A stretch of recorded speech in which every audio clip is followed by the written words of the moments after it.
QMS. Please kindly help us with the full meaning of QMS. Someone like me might not know what QMS means, so that I won't assume on the meaning of QMS. Can you give us the full meaning of QMS? Yes, quality management system, environmental management system, information technology management system, food safety management system, energy management system. We have a whole lot of management systems. We have a whole lot of different types of management systems. And we are going to find a way to make us understand the importance of this topic while looking at these various types of management system. In a couple of minutes, like I said, we are going to kickstart this session fully.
Yes, now we are good to go. Let me share my screen with us today. Safety assurance management system, safety policy, okay. Human resource management system, risk management system. I can see different kind of management system coming up here today. We are still going to discuss about them in details.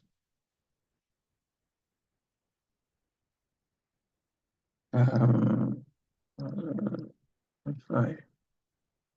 Okay. Please kindly confirm that you can see my screen.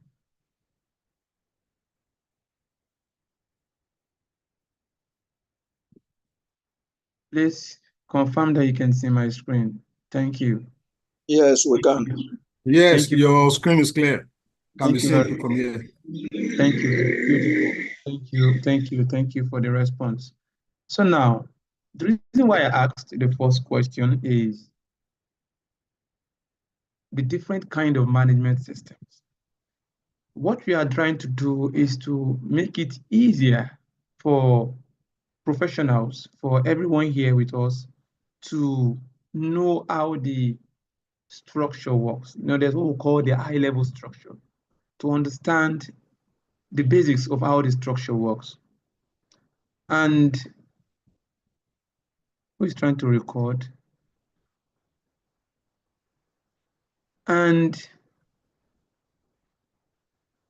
in my early years as a professional, in my earliest years, that was when I had the highest, would I say, highest level of energy. You know, I went for different courses, and I went through all these courses: 9001, 14,001, and 5,001. And I can tell you that all through all through the years and the class that I went through, I could tell you that after all these classes, I was unable to understand how these clauses works from clause 4 specifically down to clause 10. How are they structured? How do I know which clause to go for? How do I know which clause to relate to? When I see a particular non-conformity, how do I use the standard to scrutinize, which is the requirement of the standard, to scrutinize the auditor, the auditee, to scrutinize the auditee, to know how well to engage the auditee, not because I'm looking for fault, but to be 100% professional in my approach and to deal with evidence-based approach. Because auditing, for example, or even auditing, for example, is what we call the evidence-based approach, meaning that whether you're raising a conformity or a non-conformity, everything starts and ends with evidence. So how do I use the requirement of the standard? How do I even understand how the standard works? I found this difficult all through. I could tell you for free. I found it difficult all through my years of experience, all through my years of learning. But as I dived into practically going into auditing, learning from experts, submitting myself to learning, and doing more research, I realized that it is even much more easier to understand how these clauses work. And when you relate with professionals who has gone for trainings, they complain about the same thing. They mention the same thing. And after going through our training, for example, the difference is always clear. So today, I see it as a point of responsibility. Okay, let us even go into this. Let us understand how this structure works. Many people might think that this is not clause 4, 5, 6, 7, 8, 9, 10. But because when you don't have an understanding of how this structure works, when it comes to auditing, you start opening from clause 4 to clause 5. You start opening all your standard, reading through in order to find a place to pin a particular requirement on. But when you have a basic understanding of how this structure works, it's easier for you to relate to it. And that is what we are trying to do today. An overview of the ISO 45001 PDCA structure. And one beautiful thing about the ISO standard is that, they call it a high-level structure. It is interrelated. I asked the question at the beginning of the class. I said, give me example of management systems. And different type of management systems were mentioned, from quality management systems to environmental management system to health and safety management system. The different type of management system were mentioned. In my class, for example, I relate this using the human body. I said when you work in an organization will implement different management systems: quality, environmental, health and safety, human resource, procurement, stakeholder management, resources management, information security, information technology management system, risk management system, business continuity management system, different types and kinds of management system. So standard beautiful is that it has a way of interlinking it together, meaning that it is much smooth. It is smooth for it is very smooth. It is very smooth for you to interrelate these requirements together. I use the human body. I said none of this management system works in isolation. Let me repeat that. None of this management system works in isolation. They work as an interrelated system with other management systems. Let me give you an example. You are working in an organization. You want to ensure customer satisfaction. Let's say a logistics company, for example. A logistics company, you want to expand your business management. You want to expand your business. You have 10 bikes. you have 10 bikes, you want to expand it to 20 bikes, and you want to cover, before you cover, let's say you cover only Ikeja and let's say Ikeja down to Alagbado, down to Tollgate. Now you want to expand it to the island. And because of that, you did your risk analysis. You realize that you need more bikes. You realize that you will need more drivers, more bike drivers. Then that will now interlink you to, okay, when it comes to issue of health and safety, there is a higher risk because then you are addressing the health and safety of 10 drivers. Now you need to expand your capacity to be able to address the health and safety of 20 drivers. Let's say before you are using only bike, and now you say, okay, you want to start using trucks too, or you want to start using cars. It means that you need to expand your capacity apart from the business, apart from quality management, because it's as a result of quality management, which is customer satisfaction, that you realize that you need to expand your business to be able to attend to your customers on the island who live in the mainland and want to deliver goods to the island. Because of that, you looked into quality. But because of that, it will make you to also look into health and safety because you have expanded. They need to start moving from mainland down to the island, which is another. You need to look at the interested parties along that path. You need to address the health and safety issues there. Driving down the bridge, all through the Third Milan Bridge or going to a co-bridge, whichever means, these are new risks that you need to attend to because they are interlinked. Then you need to look at the environmental aspect. Before, only 10 bikes used to uh, what was it called? Used to bring out the CO2, the carbon emission, but now you now have 20 bikes. So if you are doing a particular practice, maybe a particular sustainable practice to address the the carbon emission from the 10 bikes, you definitely know that you need to expand it to 20 bikes. You need to address sustainable issues for the 20 bikes. You need to address sustainable issues. Let's, for example, you used to use in this part of the world, might not be a possibility. For example, you used to use petrol, and that's okay because of we are expanding, so there's more carbon emission. So now let us now introduce more green practices. Let us start using CNG powered bikes, or let us start using battery powered bikes. Let us start doing something differently that will address the emission that we use to replace the emission. So it makes you to also look at information technology. How do you manage the information that comes from your client? Now you're having more clients. How do you manage their information? How do you address communication issues? Because you are now expanding the business. So at the end of the day, energy management, talk about energy management. Based on one particular decision, you need to look at it across all management systems, including human resources, including stakeholder. So that is why we call it, they are interrelated. None of them works in isolation. And looking at the human body, I think I've asked the question a couple of times. Looking at the human body, for example, we have different type of systems in our body. I want us to put it in the chat room. I can remember we have digestive system. Please, I want us to put in the chat room, which other systems do we have in our body?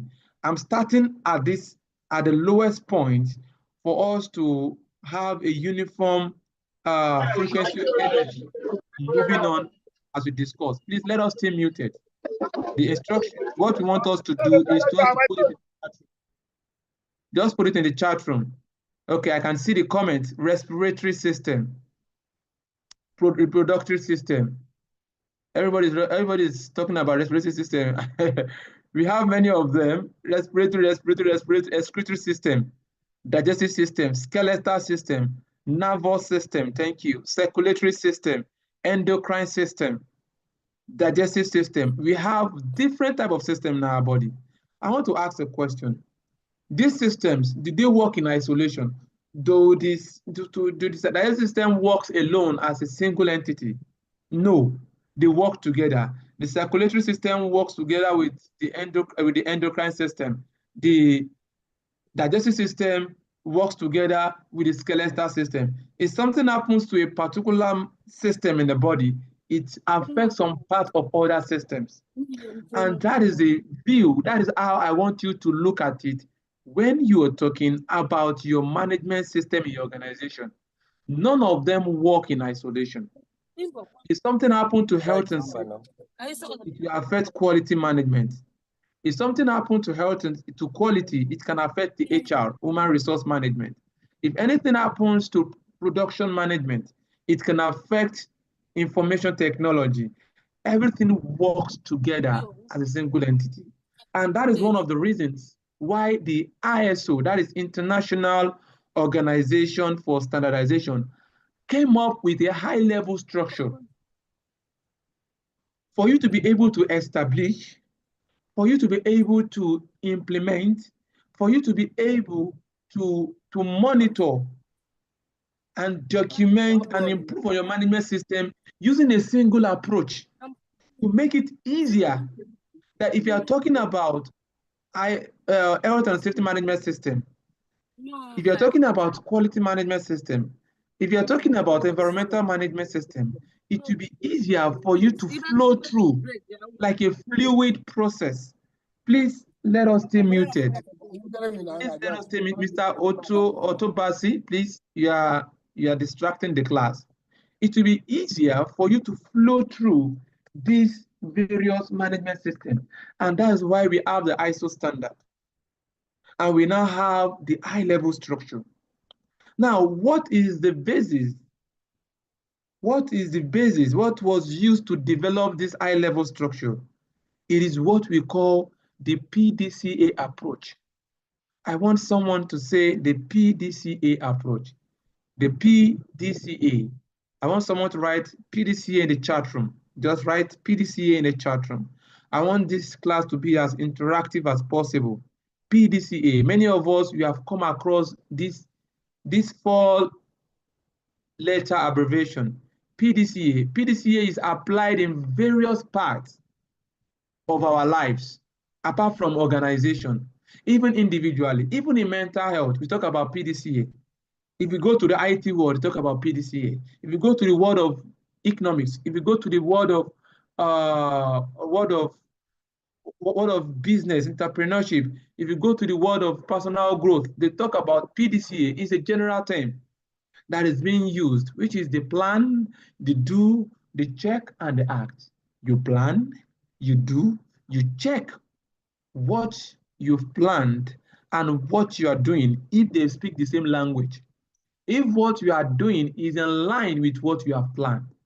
So the PDCA approach is what was used or what has been used to develop the high-level structure. The plan, the do, the check, and the act. So we want to have an overview of this PDCA structure for us to understand how the ISO 5001 works. And that will even help you in 9001. That will even help you in 14001 and any other management system. Once you understand the structure, the structural design of this international standard for occupational health and safety. But before that, I would like us to go to this definition of what ISO means or what auditing means.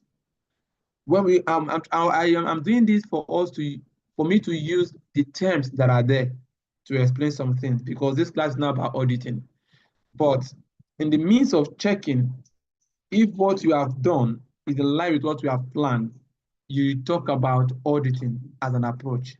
Just like the PDCA, which is a generic term, the same thing applies to auditing. Audit is a generic term. People think that audit is about financial audit alone. You talk about audit in various parts, in various fields. So now we say audit is a systematic, independent, and documented process. I want somebody to write SIDP in the chat room. I want somebody to write SIDP in the chat room. A systematic, independent, and documented process. S, systematic. Systematic means that it is not something that you just do anyhow, because what you want to audit should have a systematic approach. We are talking about management systems. You can see the word system.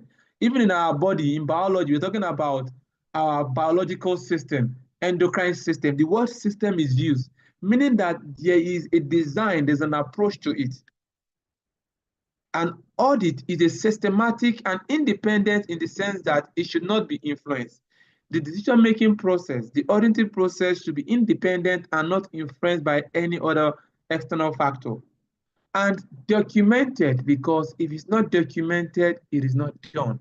That is a common saying. If it's not documented, it is not done.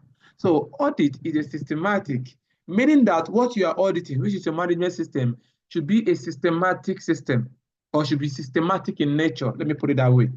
It should be systematic in nature, not just random. There should be a design approach, which is what the PDCA talks about. Independent and documented for obtaining objective evidence. Evidence of what? Evidence of conformance to the requirement of the standard. The evidence of conformance to whatever the criteria is. In this case, we are talking about the management system, ISO 45001, for obtaining objective evidence and evaluating it objectively. The means of evaluation should be objective to determine the extent to which the audit criteria have been fulfilled. How well do they meet up with the requirements? What are the requirements? The requirements are clearly stated in the ISO standard. And how has the ISO standard been developed? The ISO standard has been developed using the PDCA approach. So meaning that as an auditor or even as an implementer, if you do not understand how the structure is, it will be very difficult for you to even say you want to audit or implement. Because if you don't know, you don't know. You can't give what you don't have. So if you do not understand, have the knowledge of how the structure works, of how the standard works, of how the requirement has been developed, designed for you to use as a criteria to audit a process or for you to use to implement the requirement of the standard, for you to manage your occupational health and safety in your workplace, because that is the end point.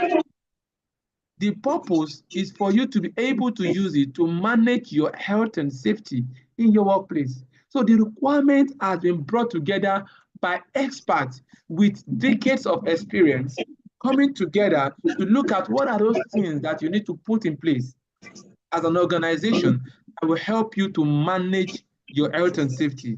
And they came up with this ISO 45001. Mr. Asian, I've been trying to mute you. Every time I mute you, you unmute again. I think we have to take you to the waiting room.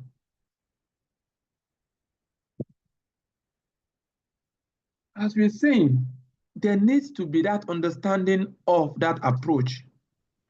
And that takes us to what we are discussing today, the process approach. Anywhere you see the term, the process approach, you're talking about the PDCA approach.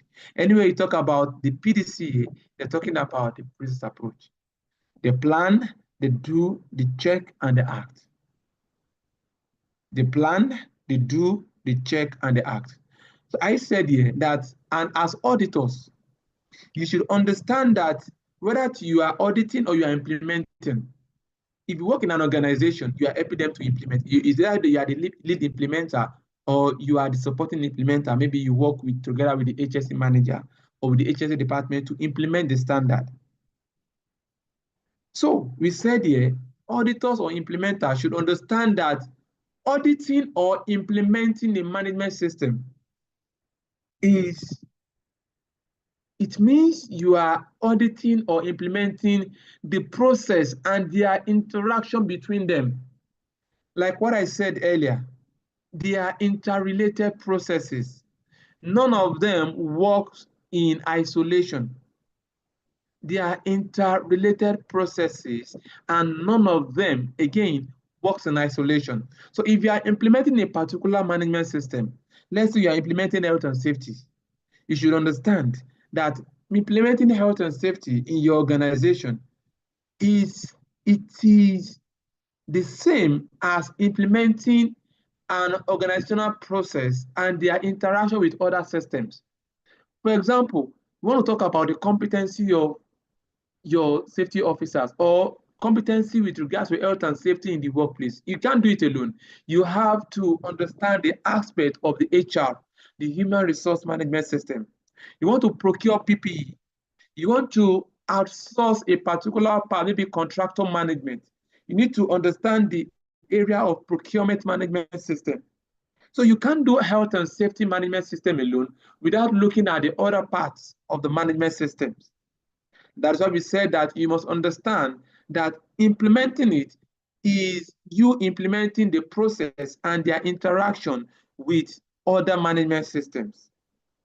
And a consistent and predictable result, you'll be able to achieve more and have an effective management system when you understand that, sorry, when you understand that the activities are more understood and managed as interrelated systems that works together. The reason why I'm talking about this coherent, this fluid process that this management system works together is for you to understand that at the end of the day, whether you're talking about 9001, whether you're talking about 45,001, whether you're talking about 14,001, the process approach is the same, which is the PDCA.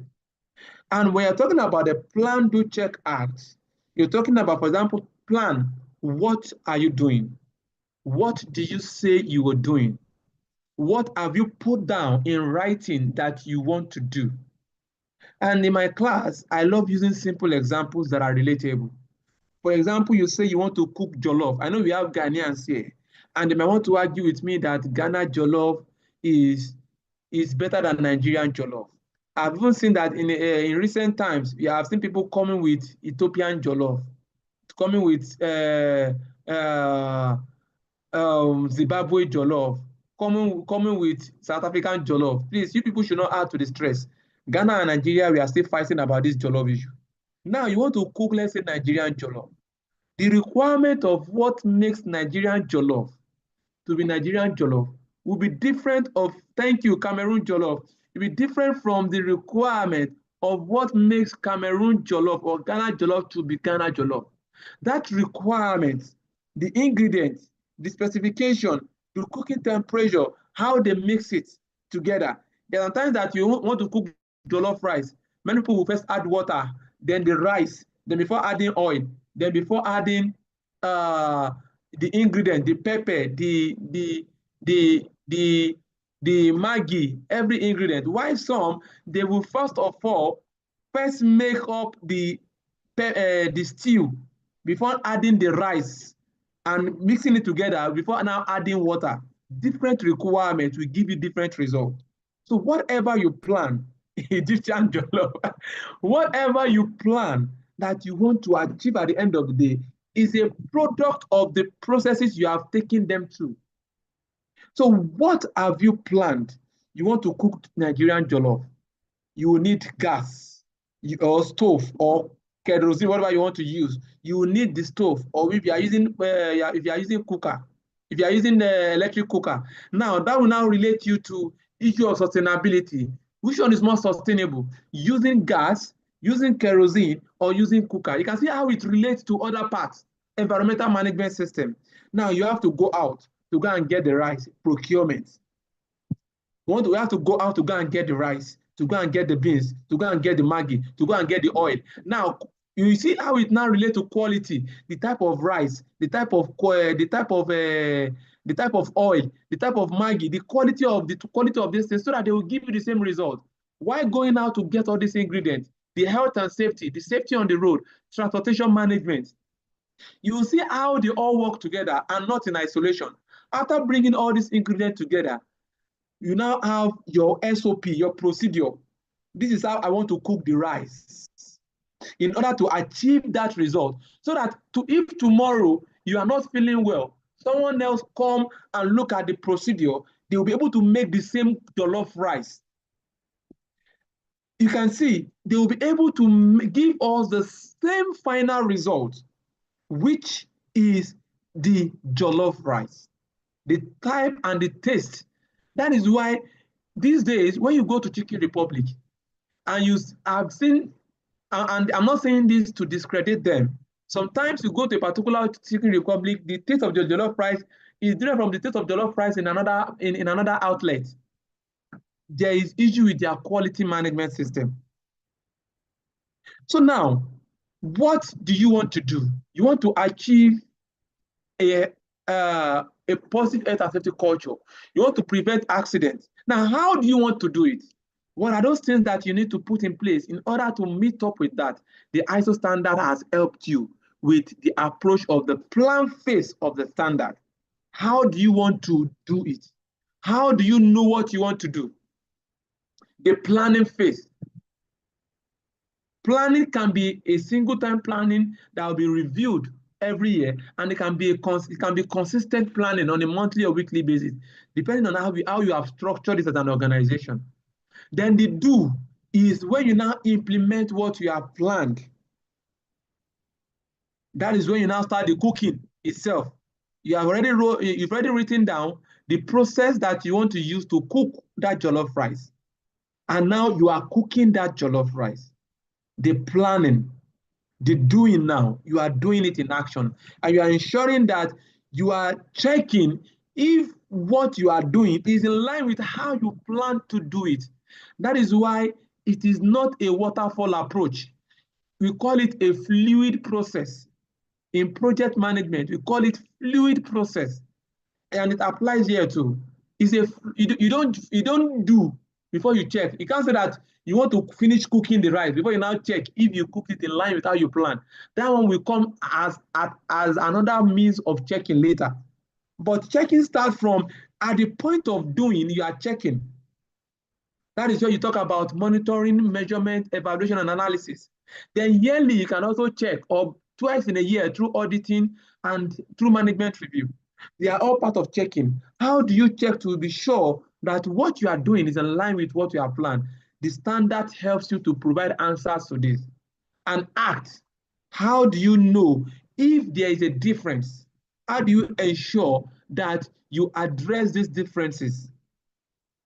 Non-conformity, non-compliance. The standard helps you to address this.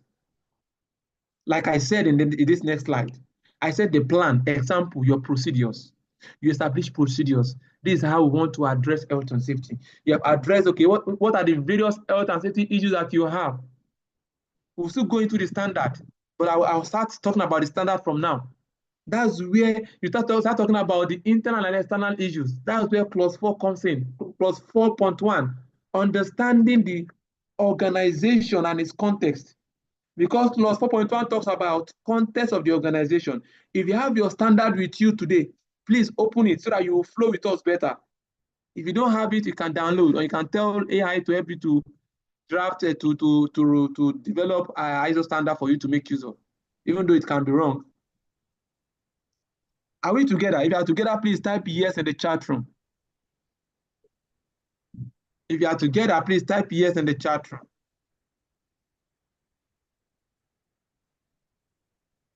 Procedures, your SOPs, your guidelines, your work instructions. Thank you. But this planning starts from because you can only plan based on what you want to plan for. And that is where the internal and external issues comes in. That is where the interested parties come into play. And that is what clause 4.1 and 4.2 comes in. And both of them comes together with your processes to talk about your 4.3, which is your scope. Because it is your scope that will help you to know which aspect, what are you addressing. The health and safety that you'll be addressing in a manufacturing company will be different from the health and safety that you'll be addressing in an oil and gas company. It will be different from the health and safety that you'll be addressing in a food processing company. It will be different from the health and safety that you'll be addressing in a logistic company. It will be different from the health and safety that you'll be addressing in a banking industry. It will be different from the kind of health and safety. Who is that disturbing the chat? Mr. Mr. Latif, please mute. Exactly. It will be different from the health and safety that you'll be addressing in a school, in an educational setup, in a school, for example, where you have children. It's different from the kind of health and safety you'll be addressing in an hospitality, in the hospitality industry. Everybody will have every industry have the kind of risk that they are exposed to. Yes, there can be generic type, but there'll be specific type, and that will only be known when you understand your context of your organization and your scope of operation as an organization. And that is what Clause 4 helps you to address, and your processes. Are we communicating? So your plan, because your procedures, your instruction, your flow chart of what you do will be a product, will be an outcome of understanding your context. And that is why the standard starts from what? It starts from the context of the organization. It starts from there. It is all those things that you see, clause 4, clause 5, clause 6, clause 7, like that, clause 10, they are not just random. They are specifically positioned for a reason. Clause 4 as context comes before clause 5 as leadership for a particular reason.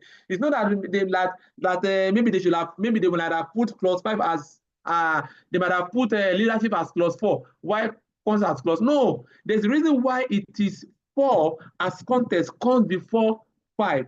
And the reason why 4.1 is as a understanding the and its context comes before 4.2. The reason why 4.2 comes before 4.3, everything is being structured based on how it flows. Then your do, implementing what you have done, your procedures, your instructions that you have developed based on what you have identified as your risk. Because at the end of the day, you have to relate it to your risk. When you develop your procedures, it's based on the risk that you have identified. Then check to see if what, based on the criteria you have set for yourself, if what you have planned to do is what you are doing, and act, improving upon them, checking for non-conformity, non-compliance, putting corrective action in place in order to ensure that your management system still continuously gives you the required results. And these are the standards. These are the clauses of the standard. Scope, normative reference, terms and definitions, context of the organization, leadership and worker participation, planning, support, operation, performance evaluation, and improvement. 1 to 3 are not auditable. They are not what you do. You don't implement 1 to 3. It's just like you have a book. You have a book that, what's it called? You have a book that was written just like the book that I wrote. For those that don't know, I wrote a book on mental health, managing your mental health at work. It's called The Workplace. So if you open the book from the beginning, you will see the table of contents, acknowledgement, dedication, and all these things that come before the main chapter. Same thing applies here. You have your scope, normative references, and definitions. They are just prefixes. They are pretexts. The main clauses where you talk about implementing the requirement of the standard and you are implementing them, it starts from clause 4 down to clause 10. Clause 4, clause 5, clause 6, clause 7, clause 8, clause 9, and clause 10. The name of my book is The Workplace. Then underneath, managing your mental health at work. Is about mental health. As an individual, it helps perfectly. Even if you have an organization or you work in an organization, you can also gain insight knowledge on how to manage mental health in the workplace. Many people don't even know that there is a provision for mental health, even in the Workplace Compensation Act. All these are discussed in the book, but let us focus on what we have today. Thanks for asking anyways. So from clause 4 to clause 10, context of the organization, leadership and worker participation, planning, support, operation, performance evaluation, and improvement. You see, from clause 4 to clause 10 is where we have the process approach, which is the what? The PDCA. Which is what? Which is the PDCA, the plan, the do, the check, and the act. The plan, the do, the check, and the act. So how does it work? Before I go there, this is an overview. Like I said, it is a fluid process. You don't first do before checking. Even sometimes as you are planning, you're also implementing what you have planned. Yeah, there's no way that you can plan everything at once. Planning can be systematic. As you go on, that's why there's a review process. Let's say, for example, you are a manufacturing company, let's say an FMCG that produce carbonated drinks. Maybe they produce they have pet lines only, pet line bottles. So they produce pet lines. And their pet lines, they have their SOPs, they have their work procedure, work instruction, the guidelines based on the pet line. Maybe as the year goes on, it will be after some years, decide to introduce a can line. Yes, they might be interrelated, but there will be some specific parts of a can line that will not be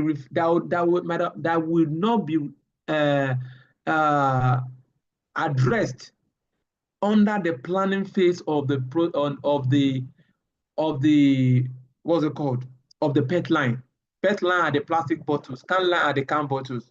There might be some areas that have not been addressed. So there will be need for a review and for you to plan along, to review your planning. And that is why if you look at even your management system, your management review under clause 9.3, you will see that they talk about reviewing the content of the organization. We'll go there, we'll get there.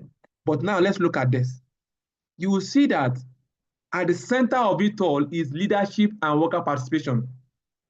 Because that's like the center pillar that holds every other thing. It is the leadership, it is the workers that would, leaders that will plan, it is workers that will implement together with the leaders, it is leaders and the human resource management. That is why clause 5 has roles, responsibilities, and authorities, clause 5.3, that talks about who is doing what at a particular point in time, who is implementing what process, who is doing what at a point in time. That is why the leadership and the worker participation is at the center of it. Then alongside, you can see the flow from clause 6.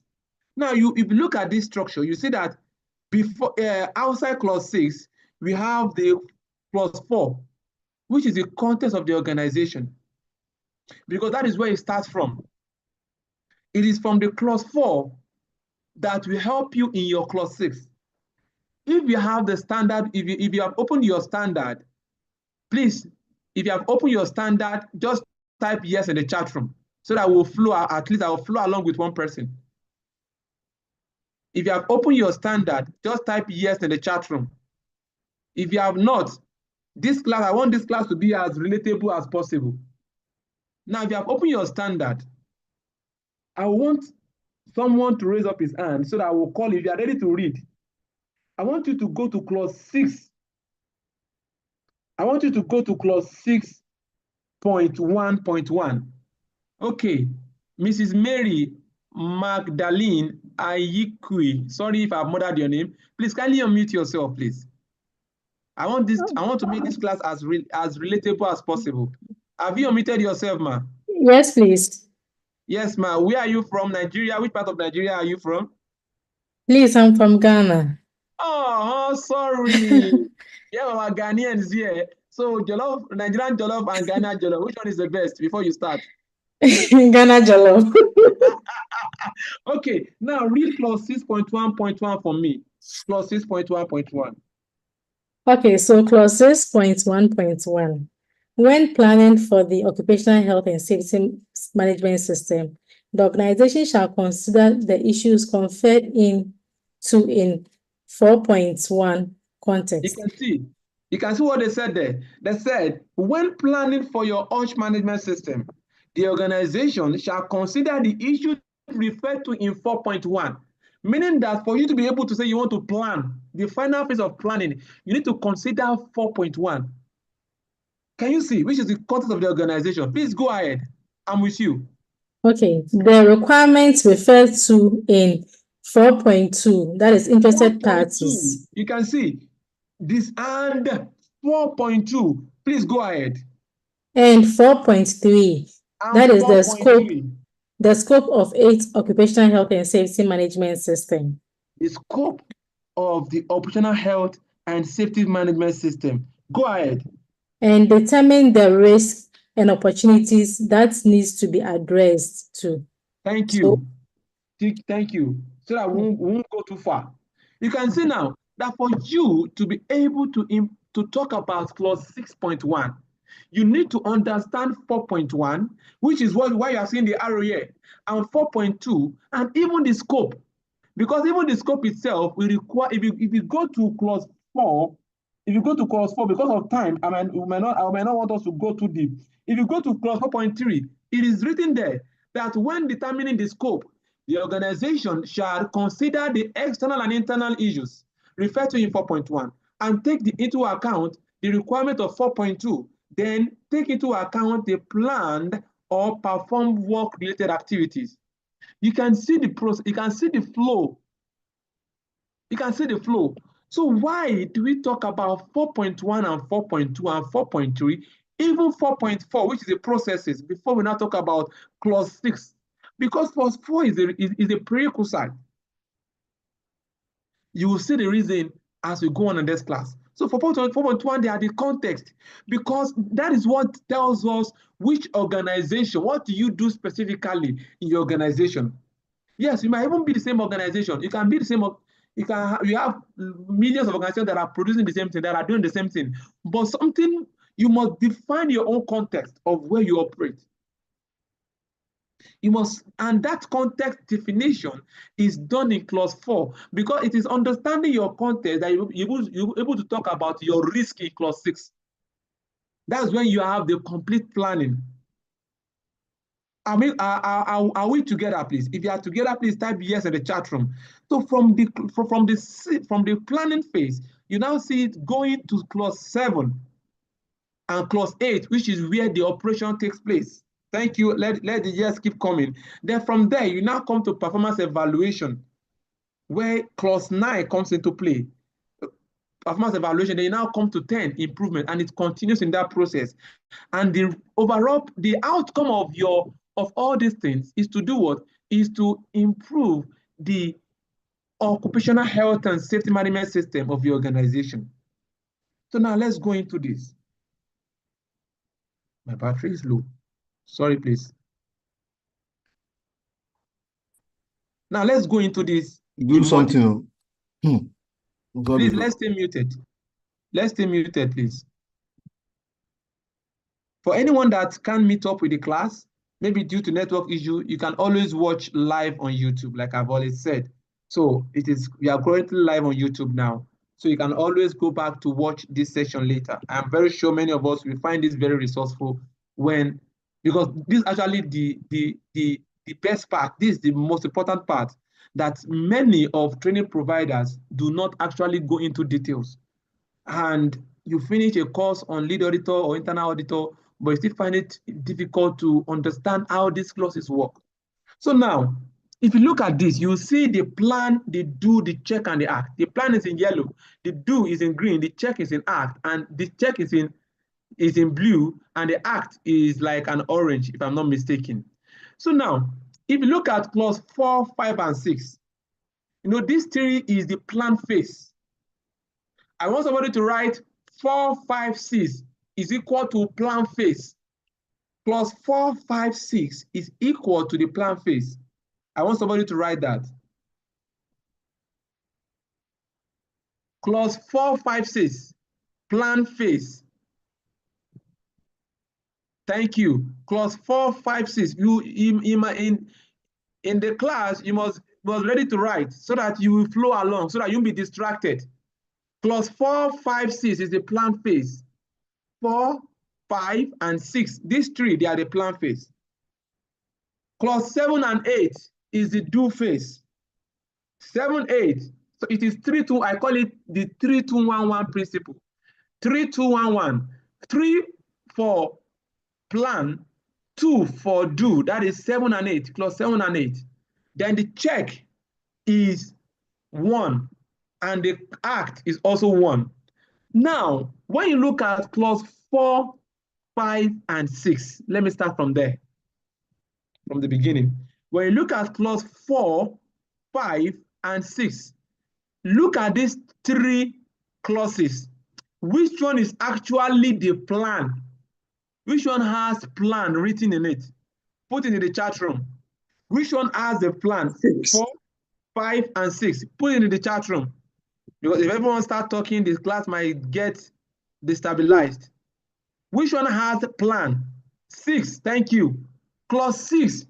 So 6 is the actual plan itself. That is where the final planning takes place. But you can't plan without clause 5. Because it is the people that we plan. It is the human resource, it's the leadership that we plan. It can't come from heaven. If you hear about an organization, maybe for an interview, the first thing that comes to your mind is, what do they do in this company? What's the company all about? That is the context. Before you now start looking out for who is working in this company, who are those that are going to interview me? What is their leadership like? That is 5. Planning is where you have the final planning. But in order to make your planning to be effective, you need to talk about the leadership. Those that do the planning, are they ready to commit themselves? And before talking about the leadership, because the kind of leadership that you have in oil and gas, the kind of roles, responsibilities that you'll be looking for in an oil and gas firm will be different from the kind of roles, responsibilities that you'll be looking for in a logistic company. Because the kind of competency you will need to address the health and safety in an oil and gas firm, in an exploration firm, will be different from the competency requirement in a construction firm. So because that need, that particular need comes from the context of the organization. That is why context will come before leadership. But leadership will come before planning, because you need the human, you need the leadership and the workers to plan, to create to create the structure. They are the one that will manage this whole thing. But the kind of leaders that you'll be looking out for, the kind of policy that you'll be looking out for, the kind of roles and responsibilities that you'll be seeing will be a reflection of the context of the organization. If you agree with me, type yes in the chat room. If you agree with me, type yes in the chat room. That you will need to understand the context, because different context, different kind of leadership, different issues, different kind of roles and responsibilities, different level of commitment. The level of commitment to health and safety in an organization of, let's say, 10,000 workers will be different from the level of commitment in an organization like 10 workers. The level of commitment in a high-risk environment will be different from the level of commitment in an average or, let's say, low-risk environment. Thank you. Someone said, Akim said, clause 4 and 5 is the main ingredient for planning, while clause 6 is the roadmap to the plans. Thank you for that. So at the end of the day, you will see that there is a need for the context to come first. What is the context of the organization? And when we are talking about context, what actually are they talking about? You now have it as clause 4.1, 4.2, 4.3, 4.4, explaining in details what we are talking about when it comes to context. And what are we talking about? We are talking about context. We are talking about the environment in which they operate, the issues. That is why if you look at 4.1, it talks about the internal and external issues. How do they do that? Many times companies will use SWOT analysis for internal, their strengths, their weakness, their opportunities, and their threats. Many times they will use PESTO for external, political issues, environmental issues, social issues, technological issues, legal issues, and economic issues in order to understand the context of the organization. So the issues that will make them to act, because the end goal of ISO 45001 is to have a positive health and safety culture, is to prevent accidents. So what are those things that could affect them not having a health and a good health and safety culture? What are those things that will make them, because if you're talking about, it's like the two sides of the coin, like I used to say in my class. Strengths is the positive side, weakness is the other side, opportunity positive side, threat the other side. What are the threats and how can we turn them to opportunities? For example,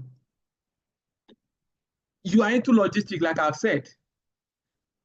Your bike are walking, your bikers are moving on the expressway. There is a threat of having an accident. And how do you address those threats? To make it an opportunity, that is where you now have clause 6. You can see how it relates to clause 6. Action to address risk in order to turn that threat into an opportunity. So clause 4 will make you to identify what are the various issues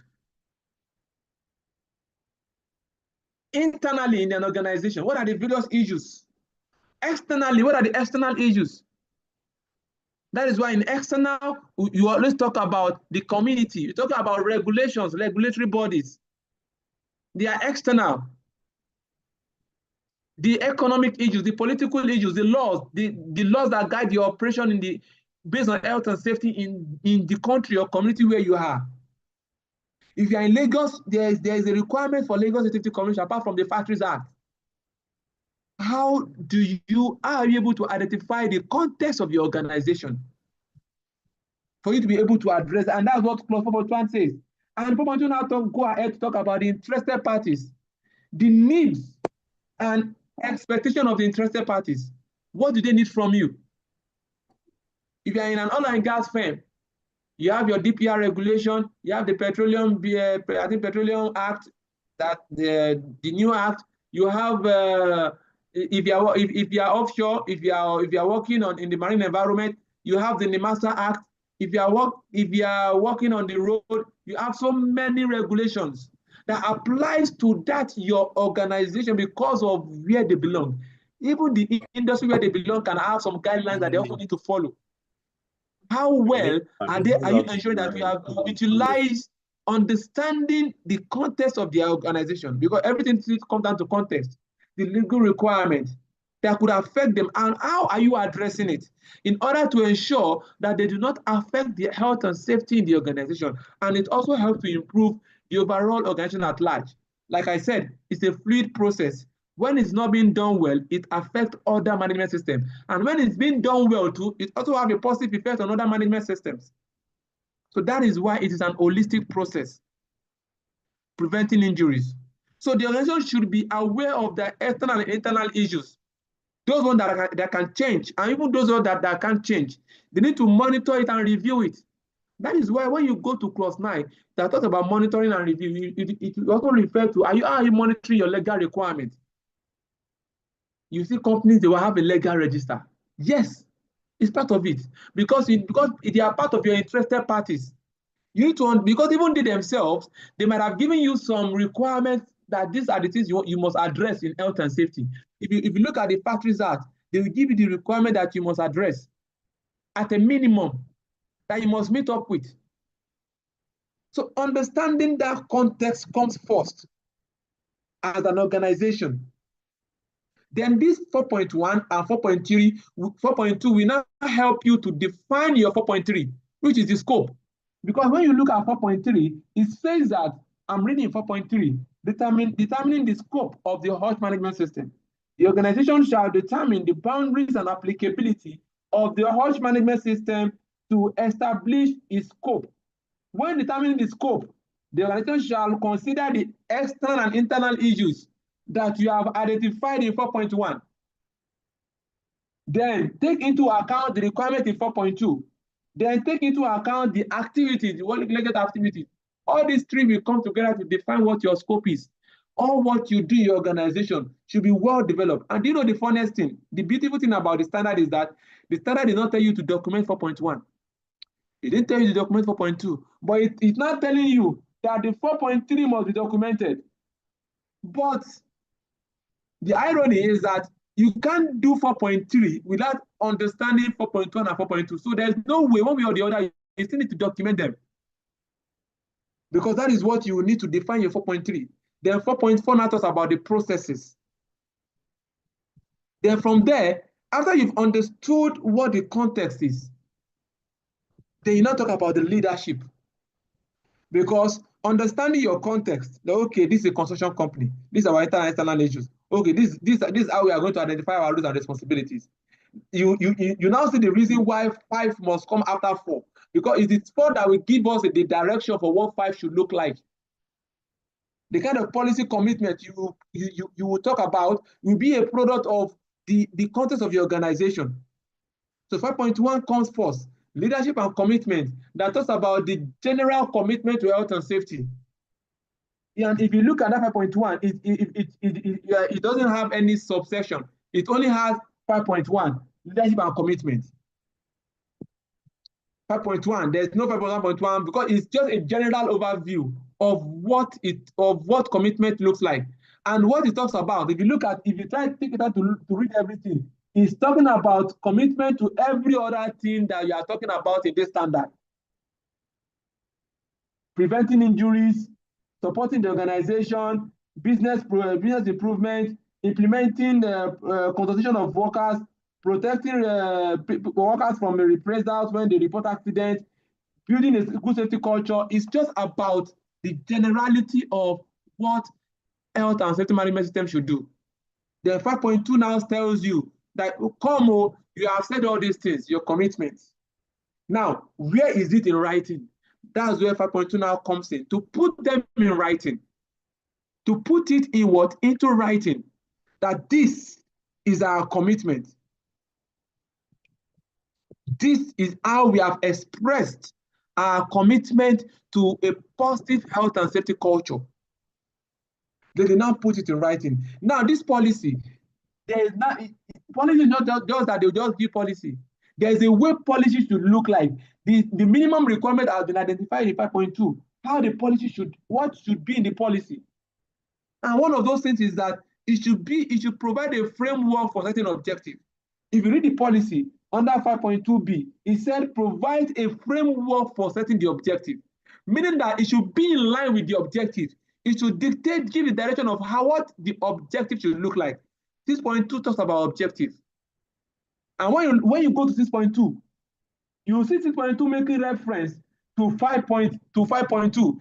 You can see 5.2 was making reference to 6.2. 6.2 is also making reference to 5.2. Go to 6.2.2 and you'll see it there. It said the urged objective shall be consistent with the policy. You see how they work together. So when you say you are committing to such, you have your commitment, your policy statement, what you want to do, commitment to fulfilling legal requirements, commitment to eliminating hazard, commitment to continual improvement, commitment to consulting workers, commitment to providing a safe and healthy workplace to prevent work-related injuries. Now, your objective that you are setting must reflect that your commitment. You see how they work together. I want us to follow this. So after your 5.2, then, okay, you have set this commitment. You have your policy. You have established it in statements. Now, who is doing what to ensure that you achieve that your policy statement? That is where 5.3 now comes into play, to talk about the roles, responsibilities, and authorities. Who is doing what at a particular point in time in order to achieve that your policy statement? Then the HR now comes in. You now talk about what are the JDs, the job descriptions, the roles and responsibilities, who authorizes what, how is work done. Because everybody knows their responsibility when it comes to health and safety.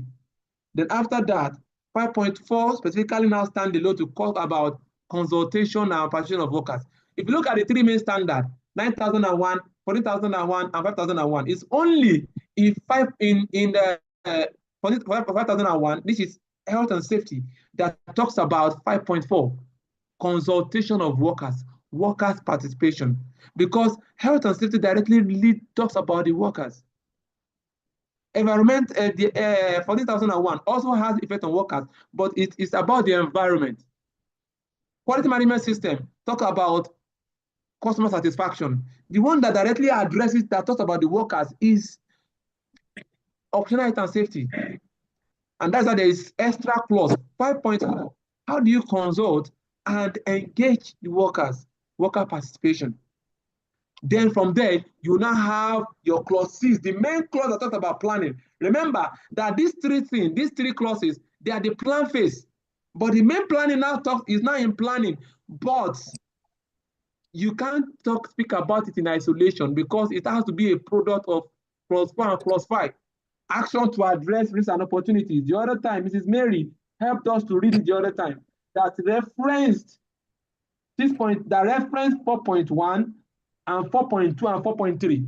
Because for you to be able to talk about the risk, then you should talk about the context of the organization. Are we together? So 6.1 now break down into two parts.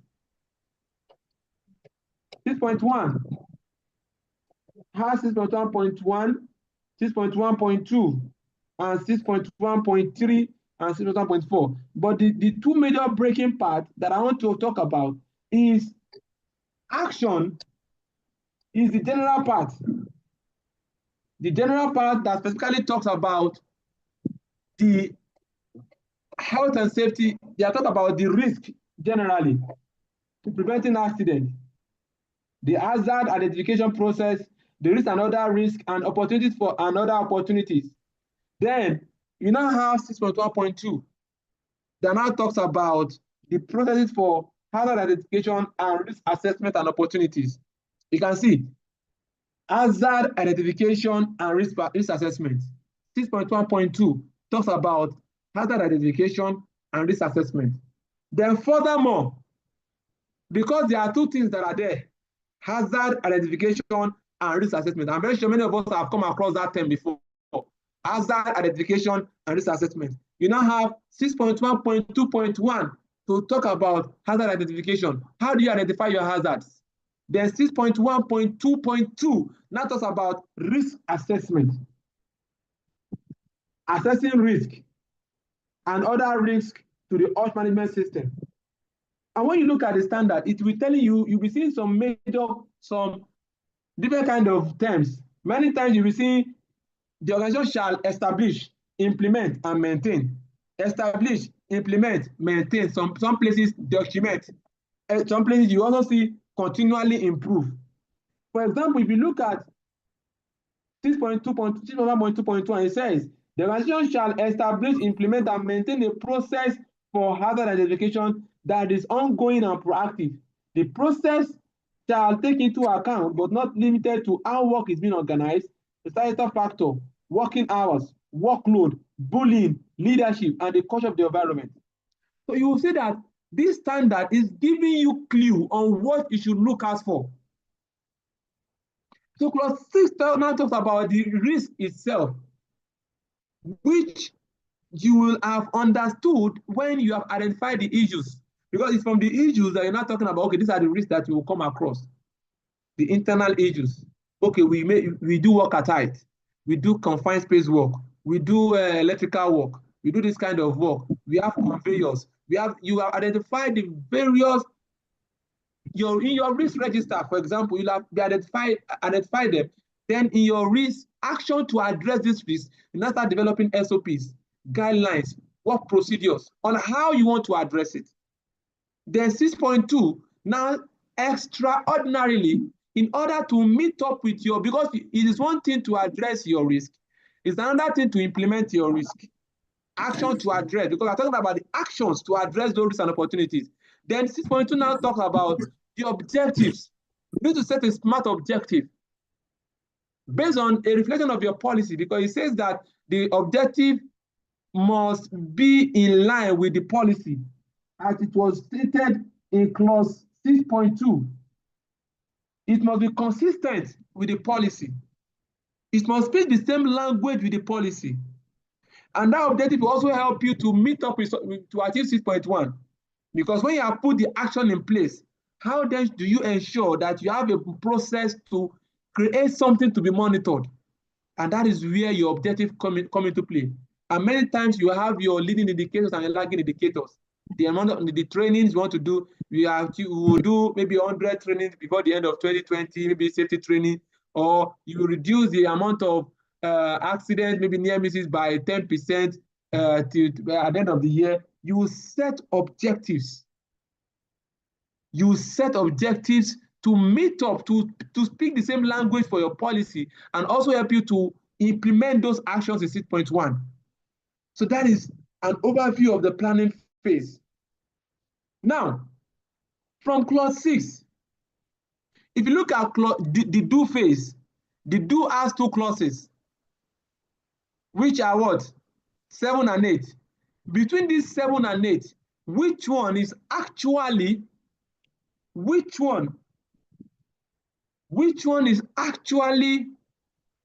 the do? Let me put it that way. Which one is actually the real do, where the work is taking place?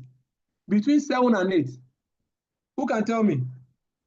I want us to respond, please. Thank you. Clause 8. Clause 8.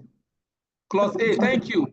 Clause 8 is actually where you have the operation, but you can't do the operation in isolation. You will need some things to get the job done. At the beginning of the class, I used the example of you cooking. You want to cook, you want to make jollof rice. At least you need the cook, you need the cooker. You might even need a chef or a cook. You will need the gas, you will need the stove, you will need the pot, you will need the ingredients, you will need everything that will be required for you to implement what you have planned, how you have planned to cook that food. Same thing applies to the management system. Mr. Douglas, please, you are disturbing the class. Stay muted, please. You have your SOP, you have your guidelines, you have everything in place. You have everything in place. Akin, please help me to take him to the waiting room because he's distracting the class. You have everything in place, but you want to implement.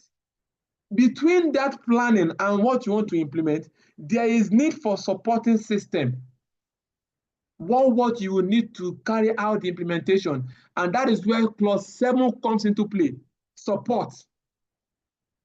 You now have 5 clauses in clause 7. If you look at especially the main 3 standard, 9001, the first 3 most common 3, you will see that these 5 clauses are the same. So I call it RCACD.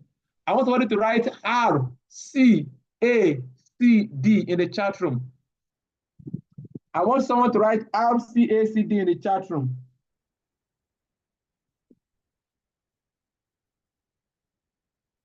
I want someone to write RCACD in the chat room. Who is writing, please? Who is with me? Who is writing RCACD in the chat room? Oh, beautiful. RCACD. R, resources. The resources. The organization shall determine and provide the resources needed for the establishment, implementation, maintenance, and continual improvement of the health management system. Any resources at all that is needed for the management system, the organization is meant to provide them. Clause 7.1. In quality management system, it is much more elaborate. It talks about their list, they explain in much more details the issue of resources, the environment where the work is going to take place, the place, the people. It talks about organizational knowledge and so many things. But for health and safety, it's just mandating the organization to provide every resource that is needed. Then the C, competency, 7.2. This speaks more about the HR together with 5.3. That is why 5.3 and 7.2, they work together every time. Competency that is required to get the job done. The competency of the workers, their technical competence, and the soft skills and the safety competence. Did they have the competence to get the job done? Everyone that is carrying out a particular role and responsibility. And how do they ensure that they evaluate the competency? That is where clause 9 comes into play. Monitoring measurement, monitoring the competency process, competency. There's 7.3, awareness. A, how have they established the awareness process? How have they established the awareness process? The awareness of the policy, awareness of the objective, awareness of the set object for the organization. their contribution to the effectiveness of the management system, including the benefits of improved OSH performance, incident and the outcome of investigation that are relevant to them, awareness of lessons learned from incidents, awareness about hazards, the ability to remove themselves from work situations that can cause injuries to them. How well have they created the awareness in the organization? Signages, which are one of the common ones, and other means. Then communication, internally and externally. Have they established the communication process? What do they communicate? The standards basically talk about the communication. What is being communicated? Who is it being communicated to? How is it being communicated? Who receives the communication? Then 7.5, documented information. How did they address documentations in the organization? Identifying document, the date, the numbering, the reference number, the format, retrieval of document, approval of document, and so many other aspects that has to do with documentation. So this clause 7, it is the support system that will help you to implement your aids, which is operation, the operational planning and control, the day-to-day activities, carrying out the job in line with how it has been planned to be done. That is what clause 8.1 talks about.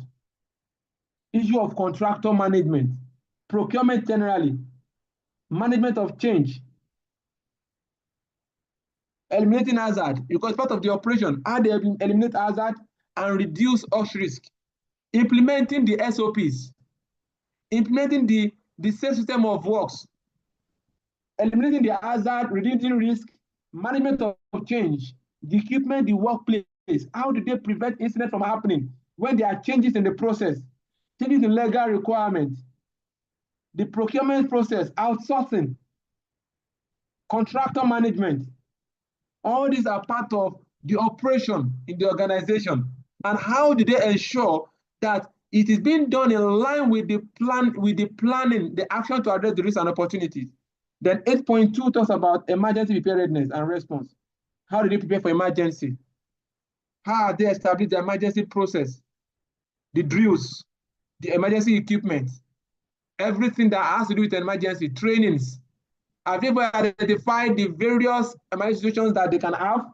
Because it must be relating to clause 6.1.2.1, which is hazard identification. 6.1.1 is talking about general.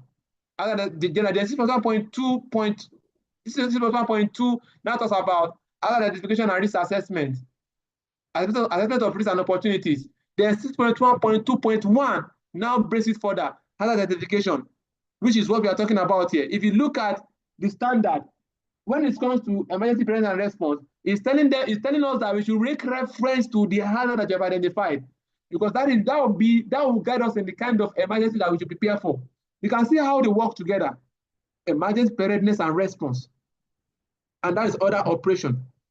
Then clause 9 now talks about performance evaluation, the frequent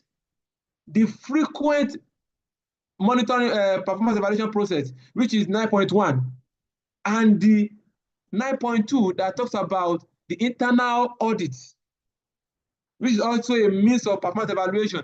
Then 9.3 now talks about the management review, and the requirement has been clear. It is clear in the requirement. Monitoring process. How do they? I call it MMAE, monitoring, measurement, analysis, and evaluation. How do you monitor the process? How do you measure? How do you analyze? How do you evaluate? That's where data analysis comes into play. Your incident records, your NEMIS records, your LTI, your unsafe act, unsafe conditions, your daily observations, your first aid cases. And this by the side, we have a course on safety data analysis. We have a course on safety data analysis and Excel dashboard presentation, where we have educated professionals on how to make use of data analysis in order to be able to monitor trends and patterns in the organization. And very soon, though it's on pre-recorded, but very soon it will be available on our LMS, our learning management system, where everybody will have access to it and be able to learn about data analysis, which is a very important part of health and safety. So 9.1, how do you monitor, measure, analyze, and evaluate? Then 9.2, internal audit. In an organization, it is a requirement. In fact, if you want to do certification audit and you don't do internal audit, you are not getting anything because it's a major requirement. Internal audit, in line with the requirement of the standard. There is a guideline for audit management system. Who can remind us? That guideline that has been established for auditing management system. The guideline for auditing management system. Who's going to tell us? I have many of our students here who can answer that. The guideline, no, you are almost there. It's not 90,001. You are almost there. You missed a particular number. The guideline for auditing management system. Mr. Bakari, I expect you to respond to this. Quality management. ISO 9001, 2015. No, not 9001. Thank you, Christopher Inyang. Yes, you are correct. 19,011. 19,011 is the guideline for auditing management system. Go and study that guideline. It guides you on how to do your whether certification audit or internal audit, how to determine your audit time, but how to develop your audit program. How do you develop your audit program? What should you put into consideration in developing your audit program? What is the competency requirement for your auditors that you are selecting? How do you select your auditors? How do you develop the audit program? Should you communicate the audit plan to the top management?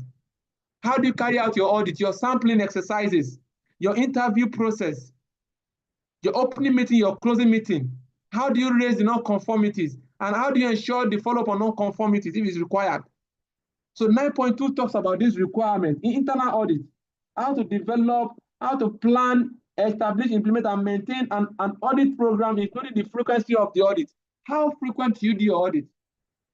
Many people will tell me, you ask me, how frequent should you do their audit? Many of them will tell me it will be twice a year.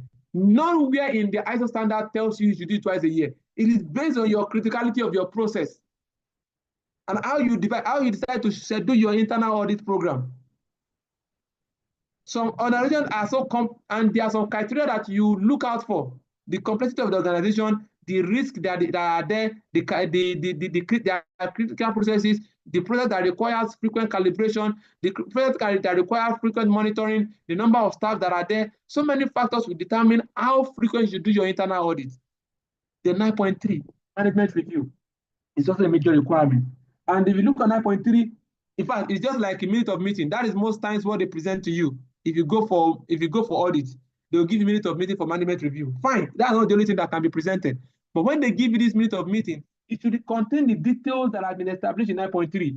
So that is to say that the ISO standard has developed what we can call the agenda, the minute of meeting agenda for you when you want to do management review. What you should talk about? It says that 9.3, top management shall review the OSH management system at planned intervals to ensure its continued suitability and effectiveness. The management review shall include consideration of the status of previous management review. Just like every other meeting that you do. Every other meeting that you do, you will talk about the previous minute of meeting, the previous one. Then B, changes in external and internal issues. So you can see that it's telling you to look at clause 4.1 and 4.2, and the management of change, which is also in clause, I think is in management of change, which is also in clause 6.1.2.3, management of change, where that addresses issue of changes that could occur. Then legal requirements, interested parties, risks and opportunities, policy and objectives, incident, non-conformities, monitoring, measurement, evaluation. So the standard is telling you that you should review everything. Just look at what 9.3 says. It's part of the checking phase.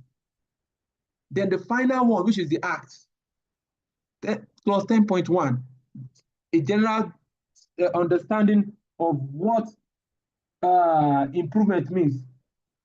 Then 10.2, talking about the incident, non-conformities, and corrective action. How did they address incidents? which we related to clause 8.2.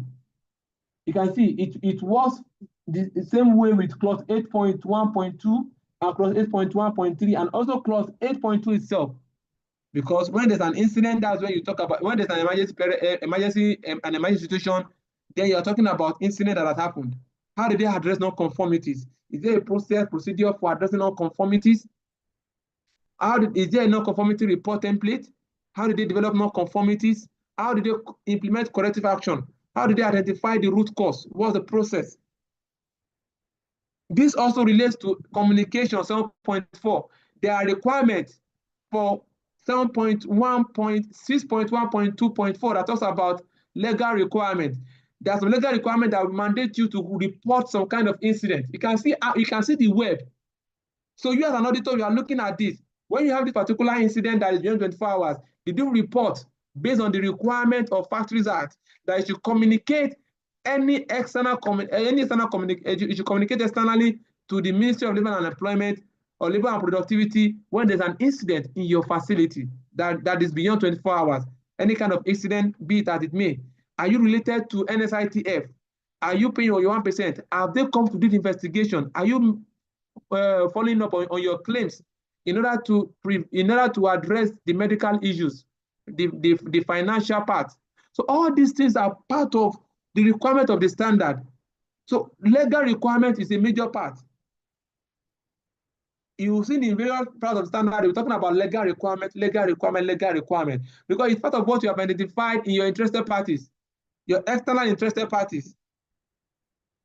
So 10.2 talks about incident, non-conformity, and corrective action. And 10.3 now gives room for continuous improvement of your overall process. So you would see the fluidity in the process, starting from context to the issue of leadership, like I've explained, with the issue of support, operation, and performance evaluation.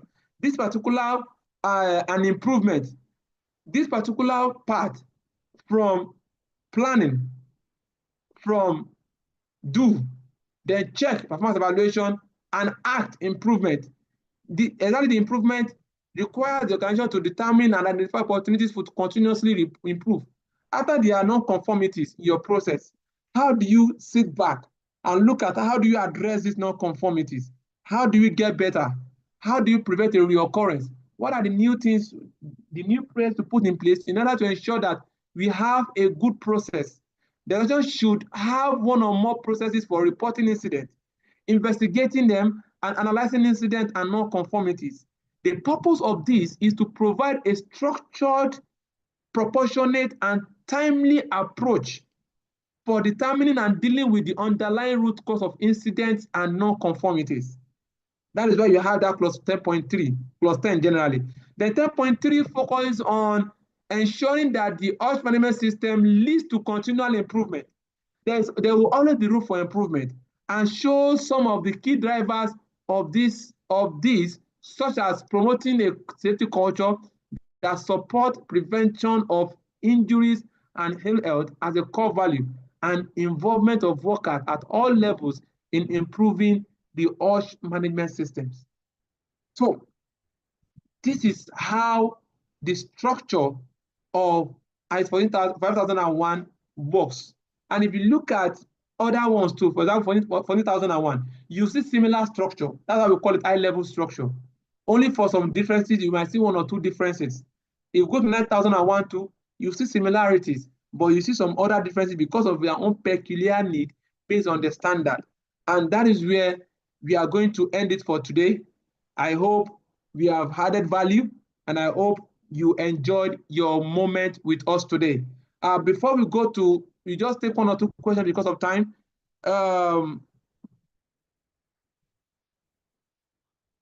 Before we go to question and answer and feedback sessions, we are having our ISO 9001 quality management system happening, starting this weekend.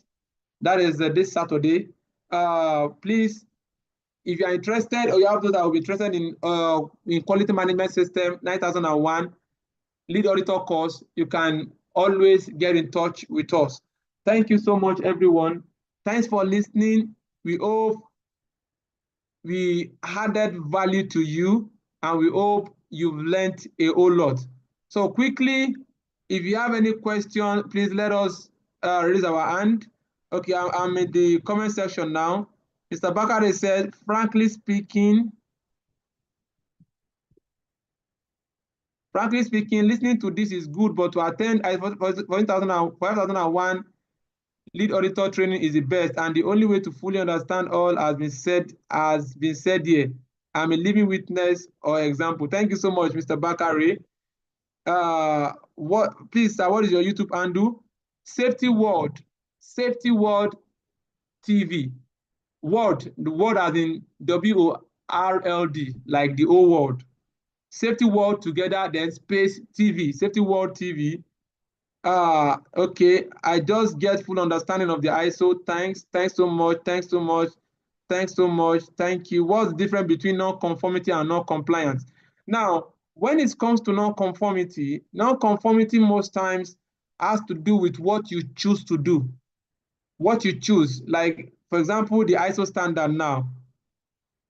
Like, for example, the ISO standard, the ISO 9001, 4001, you choose to conform to it. Nobody will say you must conform to it. You choose to conform to it. Why? Compliance is what you must do based on legal requirements. For example, you have a contractor that works with the organization, and your contractor and your organization has requirements that they need to meet. So they need to comply with it, whether they like it or not. Factories Act, you need to comply. DPR regulation, you need to comply. NIMASA Act, you need to comply. Aviation Act, if you're in the air industry, you need to comply. NADAC regulation, you need to comply. But conformity is what you choose to do. Your processes, your SOPs, your work instruction, your ISO standard, what you choose to conform with, and that is the difference. I hope that is clear, Mrs. Mary. Okay, the name of my book is The Workplace. Let me type it here. The Workplace. So at the base, we have managing your mental health at work. Okay. I will show you. I will show you a copy now, but let me finish with what we are having here. Okay, let's stop going live. I'm going to do that later. Please, can we have handle on YouTube?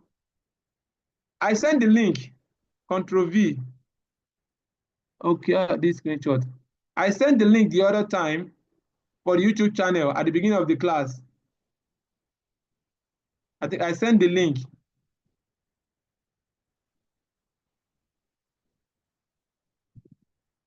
Excuse me, sir. Hello, sir. I'm with you, sir. Please, sir, the YouTube link, could you kindly send it again? Yeah, I'm trying to look for it now because I'm here, so I can't leave here now. Maybe after the class we'll share across all platforms. Okay, sir. Another question, sir. I'm with you, please. Is it possible to have this presentation maybe sent to us via email? Which presentation? The one that is currently going on, sir. You mean the slides or the video? Yes, sir. Yes, sir. Slides, sir. Yeah, no, we don't share. We don't share. We honestly don't share slides. But if you want to get anything, you can actually watch them or you can watch it on YouTube, and you can screenshot them on YouTube. Okay, sir. Please send the link again, sir. It's not the only thing we discussed here. The only thing we discussed here is that that graphics, and that graphics is common. If you go online, you just browse as well as one graphic something, it will bring it up. There's nothing that I've used except from the explanation that I've done. Okay, sir. Thank you, Mr. Lucky. Thank you for coming, sir. We appreciate your presence. Thank you, Mr. Lucky, one of our GB members. Thanks for joining our new GB members for Eastbourne. Thank you, sir. Thanks for coming to listen to we the younger generations. Thank you so much, sir. Okay, Mr. Samuel said, how do we recheck improvement of non-conformities raised in the organization? How do you recheck improvement of the non-conformity? Are you saying that when a non-conformity has been addressed, has been addressed, how do you ensure that it is correct? Now, there are different. Checking the effectiveness of the corrective action is what you want to talk about. When there's a non-conformity that has been raised, the auditee will raise corrective actions. The corrective actions through root cause analysis. You can decide to look at, okay, how did they come about the corrective action? But that one is optional. But when they have their corrective action in place and they have implemented it, your goal is to ensure that that non-conformity is not there. The non-conformity is absent and it's not present again. So that's how you check. You go there, or by any means, they show you the evidence, because it was you that raised the non-conformity before. So when you get there, you that raised non-conformity, you saw something. If what you saw that made you raise the non-conformity is no more there, then you have already addressed that. That should not be a problem. Once you see that the non-conformity that you raised is no more there, definitely you have rechecked and ensured that the non-conformity has been addressed. Thank you, Mrs. Miriam, for that. Okay, the YouTube channel has been shared. Thank you, Mr. Jeremiah. Thank you. So the title of the book is The Workplace. The Workplace. Managing your mental health at work. Please, do you have any other hand raised? I think we are good now. All right. In the atmosphere of no further question, thank you everyone for being a part of today's session. For the person asking for the book, let me quickly share my screen with you. I can't see myself. I'm supposed to be seeing myself. We can see you now. We can see you now, sir. Okay. Now we can see you. Oh, you've disappeared again. Well, we saw you. You can see this is the book, The Workplace, Managing Your Mental Health at Work. We have outlets in Lagos. We have outlets in Port Harcourt. I think we have outlets in Abuja too, and in Ilorin. And if you want it delivered to you, and if you can even use it for your organizations too, you can talk to your HR to get some copies for the staff. It addresses mental health issues. So thank you very much, everyone. It's a lovely outing. Oh, that's personally. I appreciate you. And see you all again in a couple of weeks. Want to ensure that, thank you, sir, from Safety Man, you are the best. Thank you, sir. Want to ensure we are in series. How much is the book, please? Yeah, the book is just 5,000 naira. Okay, all right, noted. Yes. We said we can get. We can get it in Port Harcourt at what location, please? Yeah, what's this place? Oh, is it Osborne Road? You know, I don't know that. I will just start me up. I will link you to where we have it. To where we have, just start me up. I've sent my number. Just start me up.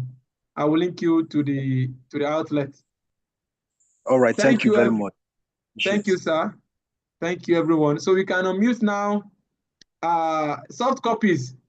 For now, we don't have soft copies. No, we want to sell out the hard copies now. We've not actually been very particular about selling. I think that's why we still have them in stock. We hardly push them like I used to do, because the most important thing is to get the information about mental health across. Maybe next year we'll work actively on making sure that we sell actively the hard copies, and after then we can now start selling the soft copies. But for now, we only have hard copies only. So for those that will be going to AfriSave, we wish you a safe journey. Ensure that you are safe wherever you are. For those that are home, we wish you all the best. Like I said, our ISO 9001 is coming up this weekend. We have our technical safety courses also. You can reach out to us for all your safety trainings, lead auditor courses, internal auditor management courses, safety courses generally. You can always reach out to us at Cordal Safety Consult. Thank you all once again for your time, and see you all again in a couple of weeks. Before this year runs out, we'll have at least 3 more sections to pin it at 80 series. All our series, they are all live on YouTube. It's actually more than 80, but we don't have some on YouTube. So we only give the calculation based on those that we have on YouTube. So we have 80 series, apart from over 300 videos that we already have on various safety topics, various ISO topics, management system topics, mental health topics. If you go to my YouTube channel, you'll see lots and lots and lots of things to learn from. Like I've always said, together we can only get better. Thank you all, and see you all once again on another wonderful episode of Enlightenment Series with Waliullah. Thank you, and God bless you. Peace out. Thank you, sir. Thank you, sir. Thank you, sir. Thank you, sir. Thank you, sir. Thank you, everyone. Thank you, sir. Thank you, sir. You're great too, sir. All right. Thank you. God bless you. Thank you, Oga, our Papa, Mr. Rotimi Ewedemi. Thank you for coming, sir. So we'll count from 10 to 1 as usual. All right, sir. So 10, 9, 8, 7, 5, 4, 3, 2, 1.